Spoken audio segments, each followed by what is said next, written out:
purgatório é uma invenção medieval? Essa pergunta é necessária porque, infelizmente, tem se ouvido cada vez mais na boca de pregadores católicos e até professores de teologia esse tipo de afirmação que é, na verdade, absurda. Por quê? Porque o purgatório é um dogma de fé. É um dogma de fé que foi estabelecido por 2 concílios ecumênicos, o Concílio de Florença e o Concílio de Trento, e que, portanto, não pode ser questionado. Isso você pode encontrar com toda clareza no Catecismo da Igreja Católica, a partir do número 1030. Ali se estabelece qual é a fé da Igreja. Agora, vamos responder ao problema histórico. O purgatório é uma invenção medieval? Definitivamente não. Por quê? Porque quando nós temos um dogma de fé, o dogma de fé só pode ser dogma de fé se ele estiver na fé dos apóstolos. A pergunta básica que as pessoas fazem é: mas onde está escrito na Bíblia que o purgatório existe? Resposta: e quem falou que tem que estar escrito na Bíblia? Que bobagem é essa? Que absurdo! Nós, para crermos em algo, não precisamos crer porque está na Bíblia. Precisamos crer porque está na fé dos apóstolos. E porque está na fé dos apóstolos que eu devo crer na Bíblia, que eu creio na Bíblia. Pois bem, a fé dos apóstolos nos diz, desde o início da igreja, que a igreja reza pelas pessoas falecidas.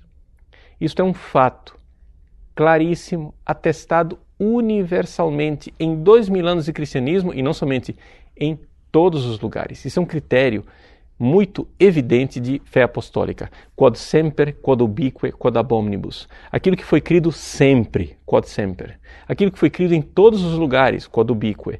E aquilo que foi crido por todos os santos doutores, quod ab omnibus. É evidente que isso é a fé da igreja. Isso não é uma moda passageira.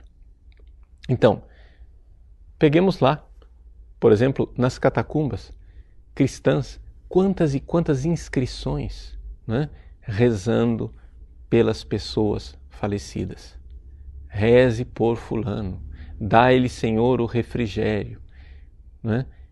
Mas Santo Tomás de Aquino, grande teólogo, tira aqui a prova das coisas com o seguinte raciocínio que é muito simples. Nós sabemos que é inútil rezar pelas pessoas que estão no céu. E sabemos também que é inútil rezar pelas pessoas que estão no inferno. Porque tanto uma como a outra já estão no seu destino definitivo.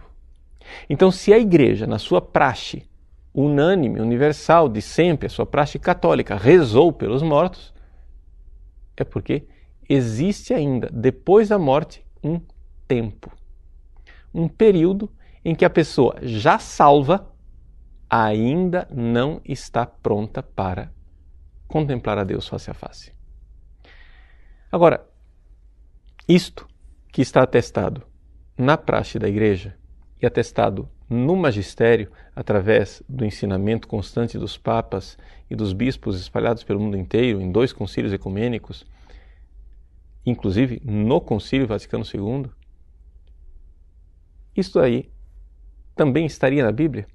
Bom, na Bíblia nós podemos encontrar, não é, a atestação daquilo que é o costume de rezar pelos mortos no 2º livro de Macabeus, capítulo 12, versículo 46. É evidente que os protestantes não aceitam isso porque o livro de Macabeus não está na Bíblia deles. Mas se nós formos ver historicamente, nós iremos ver que, na verdade, as coisas foram o contrário. Ou seja, porque Lutero não queria aceitar o purgatório, ele então rejeitou o livro de Macabeus. Então, na realidade, né, se nós formos ver a verdade histórica das coisas, nós iremos compreender que o problema da existência do purgatório está numa visão protestante daquilo que é a santidade. Para os protestantes não existe santo, não existe santidade humana. Eles ficam irritados quando a gente diz São Fulano, São Beltrano, porque somos todos profundamente pecadores. E nós iremos entrar no céu ainda profundamente pecadores. Só que Deus não irá olhar o nosso pecado. não irá imputar o nosso pecado, ele irá olhar somente a nossa fé. Por isso, o protestante, ele sacramentou teologicamente aquilo que era a dificuldade psicológica e psiquiátrica de Martinho Lutero. Ou seja, um homem que, atormentado pelos seus escrúpulos, não conseguia viver a santidade. No entanto, nós não temos só Martinho Lutero na história da Igreja. Assim como nós não temos somente Judas no Colégio Apostólico. Nós temos uma longa tradição de santos e numerosíssimos santos que, embora convertidos, embora sem cometer pecados mortais, embora virtuosos, continuavam a fazer penitência aqui na terra porque sabiam que precisavam se purificar.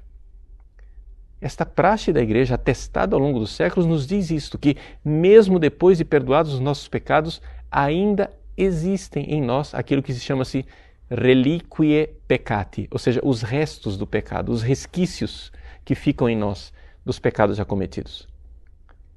E você não precisa acreditar em mim, não precisa acreditar no dogma da Igreja, basta você acreditar em você. Olhe para dentro de você. Depois que você foi perdoado dos seus pecados, na confissão, você vê claramente que ainda existe dentro de você uma tendência para o pecado, uma desordem para o pecado. É esta desordem que não pode entrar no céu. Isso deve ser modificado, isso deve ser purificado. E por isso existe, sim, de fato, o purgatório. Trata-se de uma lógica, não é? Dentro da realidade, da visão de santidade da Igreja de 2000 anos. Nós cremos que a santidade é possível.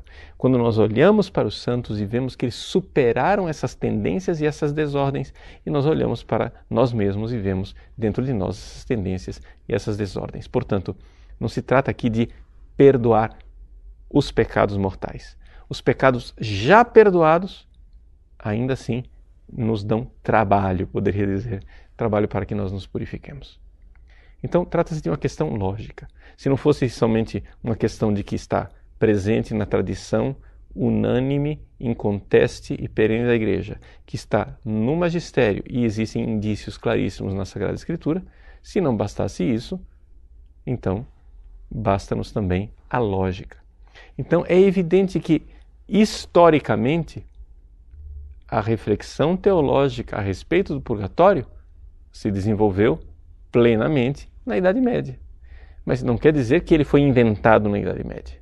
A reflexão, não é, foi realizada na Idade Média. Sou eu, desde que eu nasci. Embora agora, só depois de tantos anos de vida, foi que eu comecei a fazer uma certa reflexão a respeito de coisas que estão dentro de mim. Eu me dou conta de quem eu sou. Eu já sou há tanto tempo, mas vou conhecendo o que eu sou. Assim também a Igreja. A Igreja tinha a sua praxe, o seu comportamento de rezar pelas almas do purgatório. Quando os teólogos se perguntam por que é que nós fazemos isso, então encontra-se a explicação teológica que floresceu na Idade Média. É por isso que se cria esta mentira dizendo que o purgatório foi inventado na Idade Média, porque só aparece a palavra purgatório na Idade Média. Mas não é necessário que haja uma palavra para que exista a realidade. O seu filho já existia antes de você dar nome para ele.